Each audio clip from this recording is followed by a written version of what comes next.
So this is for all of my Latinos for Trump, which I will never forgive you for putting this man back in office, especially because your roots, he was never going to pick you. Anyways, so remind me again how you guys were for a person that wanted to get all the people that didn't belong here or came here the wrong way. Why are we trying to fly back white South Africans? Yeah, that's what they're trying to do. They're trying to bring in some white South Africans. If you don't get the message now, like you guys are probably the type of people that like your ex told you that they needed to focus on themselves and you believe them. Like that's the type of people that I believe you are, because this man was never going to pick you. He was never for you. And the fact that you fell for the BS is beyond me. This was never about getting criminals out. This was about getting people like them back in and back in control. So like that whole rhetoric, it was a lie. I don't know if you've noticed, because you guys have been very quiet. I haven't seen a single Latino for Trump come out and like defend their stance, because you have no stance. They want us out. We are the target, okay? And you were complicit in getting this man back into power. But it's fine. Like we'll have a whole therapy session about it. But yeah, it's very clear what they're trying to do. And you know what? Like you can still like make amends, but you have to start standing up. Like you have to start speaking up. Just like you were so loud to defend this man, like we need you now to step up and get united with us and back our community up and step up, because it's getting more radical out here. And they're only doing it step by step. They were never going to come out like in like, you know, Star Wars Death Troopers style. No, they were going to do it piece by piece, and it's getting worse. So we need all the help that we can get. And you guys need to make this right. So we do take refugees. Oh my goodness. So if you haven't heard, America is accepting refugees now, but not any type of refugee. No. We have a very specific type of refugee that we accept now in the United States under the Trump administration. And that is African refugees. Now I know what you're thinking, Lucas, what's the problem? African refugees, what's the issue? Well, no. It's not African refugees. Lineage of evil. I can't even make this up. This is the literal lineage of evil, okay? These are who these people are, and we are accepting them into the United States. Now, I just have a few issues, right? Because the first thing I was told is that, hey, America is full, all right? We don't want any more immigrants. As a matter of fact, we're kicking the ones who are working here out, okay? We don't want no more. Only America. America first. America first. And I find that a bit antithetical to y'all accepting now. It's, you know, what's going on in Gaza with Palestine, what's going on with the Congo, what's going on all across the world, bro. Even the ones that we have here. You're telling me that what is needed right now, because Trump expedited this, just so we're clear, he expedited these white South Afrikaners to come here to the country. Now, the reason being is because of more racism. That's correct. Can you imagine the group of people who stole African land throughout generations are now upset that that land is going back to the rightful owners? What? What they are now claiming that as is racism. That's what they're claiming. They're claiming there's a genocide going on in Africa. Completely unfounded, baseless, just bold, overt lies. That's what they're telling. But you know there's a group of people in this country that can do no wrong. You know it and I know it. I'm not making it racial. I'm just making an observation, okay? Because it seems that the brown and black refugees, those aren't really asylum seekers, Lucas. They're lying about their asylum seeking. They're lying about the refugee status. But white South Afrikaners, well, we need to expedite them. We need to, hurry up and get them. I was told when it came to racism that, hey, Lucas, if you stop talking about it, it'll disappear.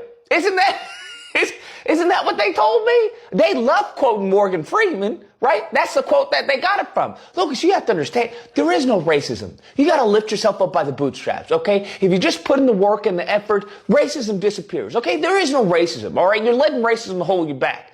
Now, I don't know, but I feel like if that's a good enough message for us here in the States, why couldn't it be a good enough message for them in South Africa, huh? Why don't we tell these South Afrikaners, hey, lift yourself up by the bootstrap. Stop being a victim and be a Hello guys, welcome to my channel. Today, we need to talk about something that's causing a lot of buzz and a lot of hunger. Donald Trump, the man who built his brand on strict immigration laws, has started bringing in palm-colored South African farmers. Yes, you heard that right, as refugees. While thousands of people from places like Latin America are being deported or turned away at the border, Trump is rolling out the red carpet for Afrikaner families, many of them from wealthy backgrounds. This is not just confusing, it's offensive to many Latino voters who supported Trump, thinking he'd clean up immigration for everyone or bring quote-unquote law and order. But now, they are watching their own friends, neighbors, even families get deported, while palm-colored South Africans are being thrown in and welcomed like heroes. If you're coming across this channel for the first time, my name is Rosemary. Kindly consider subscribing, give this video a thumbs up, and let me know your thoughts in the comment section below. Before we get to the video, let me play a few clips on the same, and I'll be back with my commentary. All credit goes to the original creators of this video. Do you know the important differences between a Mexican migrant worker and a South African migrant worker? Let's talk about it. First, let's talk about where they come from. Did you know that Mexican people had half of their land taken by the United States? I'm amazed that people don't know this, but think of every city in the United States, Southwest, that has a Spanish name. That used to be Mexico. You know how Trump is saying he wants to take Greenland, how he wants to annex Canada? That's essentially what the United States did to much of Mexico. We have California, Wyoming, Nevada, Utah, Arizona, parts of Wyoming. I can't even remember all of them. Sometimes Mexican people like to say, we didn't cross the border crossed us. Now let's talk about where South African people come from. The people who are coming here as migrants were colonizers in South Africa. And during the apartheid system, black people had their citizenship taken away from them, and the country was run by white colonizers. Black people were sent to live in ghettos and Bantustans where they had no legal rights and lived very harsh lives without dignity until there was a revolution and apartheid was overthrown in rather recent history, I think like in the late 80s. Now that white people no longer control South Africa, many of these migrants feel that they want to live somewhere else. And Donald Trump and Elon Musk are here to welcome them. Now let's talk about benefits. You know, like free housing, food, shelter, things like that. Mexican people, Mexican workers, although we see them everywhere, picking our fruits and vegetables, working in restaurants, taking care of our elders, doing construction, doing building, the Mexican laborers have gotten zero free benefits, zero free housing, zero free food stamps, zero free Section 8, because they have been undocumented workers, working here under the radar, not because they wanted to, but because the rich people didn't want to fix the immigration system so they could pay them cheaper. But they did give many of the day laborers Social Security numbers that were not good for anything but helping them to pay taxes into the system here. So yes, they've been paying into the system but not getting any benefits. Now let's talk about the South Africans.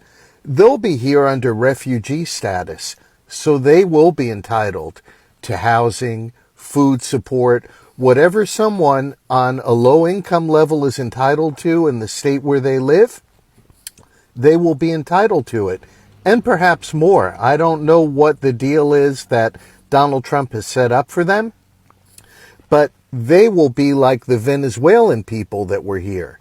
The Venezuelan people also had a protected status. They were here legally because the United States had caused with sanctions, starvation, and, a humanitarian crisis in the United States' attempts to throw out a so-called socialist government the United States didn't like.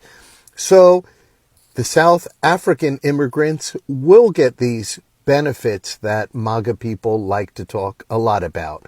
But understand, the Mexican day laborers, the Mexican migrant workers never received these benefits, but paid into the system. These are just things that, no matter what your opinion on immigration is, that I wish all American people, all United States citizens, I just wish people understood that. So let's break it all down. Here is the situation. Trump launched a program called, quote-unquote, Mission South Africa. It's designed to help palm-colored South African farmers, mostly Afrikaners, whom he claims are victims of violence and land reform in South Africa.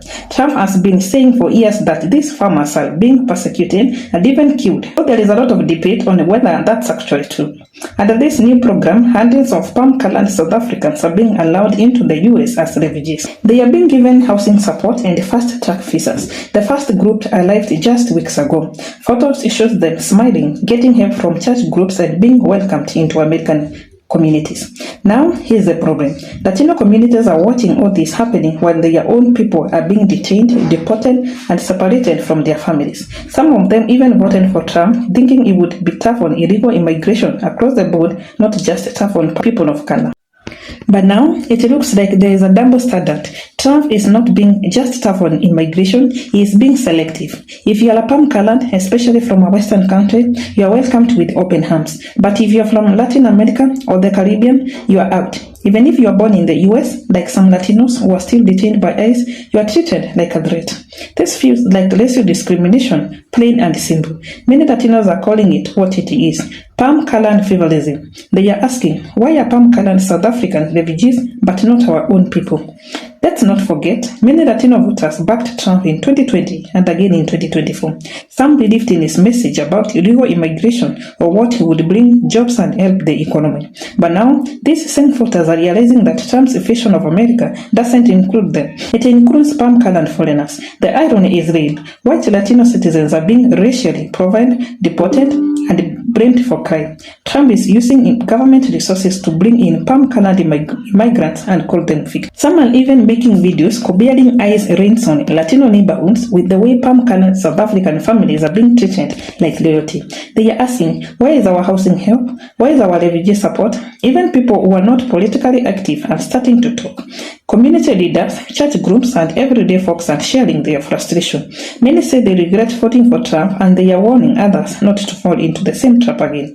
Let's ask a serious question. If Trump says this is about safety, then why aren't people from El Salvador or Cuba not getting the same treatment? These countries are facing real violence, gangs, and political oppression, but instead of help, they are getting handcuffs. Meanwhile, the palm-colored South Africans coming in often have money, education, and land. They are not starving, they are not fleeing war. Many experts say they don't even meet the legal definition of a refugee. So what is this really about?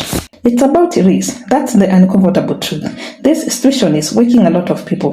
Latinos are realizing that Trump's immigration policy was never about safety. It was about control. And now, it's about favoring palm-colored immigrants over people of color. Some Latino leaders are calling for action. They are demanding fairness in the refugee system and asking why resources are being spent on palm-colored South Africans while Latino families are still living in fear. Others are saying it's time to stop supporting politicians who don't value the Latino community. They are tired of being used for votes and thrown away after the election. This story is not just about farmers or immigration paperwork, it's about who gets called a real American and who gets labeled as a problem. For Latinos, it's a wake-up call, a painful one, but maybe a necessary one. As more palm-colored South African settles in the US under Trump's refugee plan, Latino communities are left asking, what about us? And that's a question Trump and his supporters won't be able to ignore forever. Let me know your thoughts in the comment section below. Thanks for watching. I'll see you in the next one.